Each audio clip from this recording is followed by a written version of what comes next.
தமிழகம் முழுவதும் 2ஆம் நிலை காவலர்களுக்கான தேர்வு நடைபெற்று வருகிறது. வேலூரில் நேதாஜி விளையாட்டு மைதானத்தில் தொடர்ந்து நடைபெற்று வருகிறது. வேலூரில் 450 பணியிடங்களுக்கு 30,000க்கும் அதிகமானோர் விண்ணப்பித்து எழுத்துத் தேர்வு எழுதினர். இவர்களில் 6,218 பேர் தேர்ச்சி பெற்று அவர்களுக்கான உடற்தகுதி தேர்வு நடைபெற்று வருகிறது. இதில் நாள் ஒன்றுக்கு சுமார் 500 பேர் வீதம் தேர்வாகி வருகின்றனர்.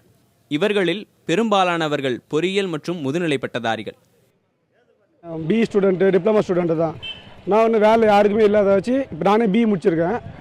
பி முடிச்சுட்டு தான் இங்கே வந்தேன். நான் 10th 12th எதுவும் படிக்கல. பி முடிச்சுட்டு வேலை கிடைக்கல, அதனால் இங்கே நான் வந்தேன். எல்லாம் சக்ஸஸாக முடிச்சிட்டோம். பி பசங்களுக்கு இன்னும் கொஞ்சம் வேலை கொடுத்தா கொஞ்சம் நல்லாயிருக்கும்.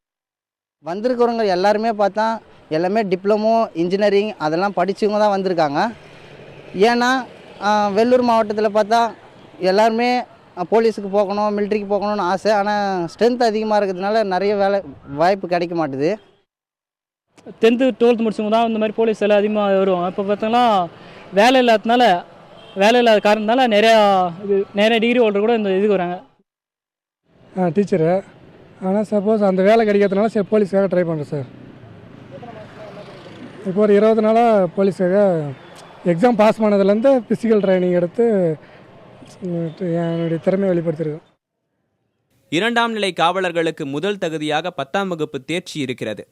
கடந்த 10 ஆண்டுகளுக்கு முன்பு 10 மற்றும் 12ஆம் வகுப்பு முடித்தவர்களே இராணுவ ஆள்சேர்ப்பு முகாம், 2ஆம் நிலை காவலர் தேர்வு ஆகியவற்றில் பங்கேற்று வந்தனர்.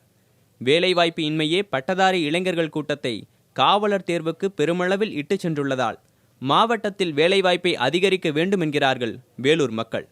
புதிய தலைமுறைக்காக வேலூரிலிருந்து செய்தியாளர் குமரவேல்.